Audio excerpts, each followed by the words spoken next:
নিজের ছায়া মস্ত করে অস্তাচলে বসে বসে আঁধার করে তোলো যদি জীবনখানা নিজের দোষে।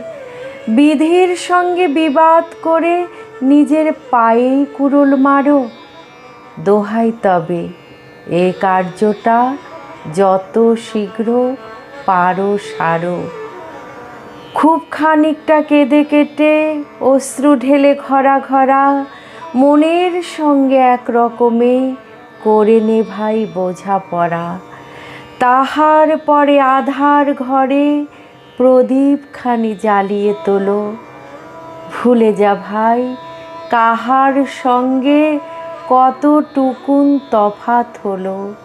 মনেরে তাই কহ যে ভালো মন্দ যাহাই আস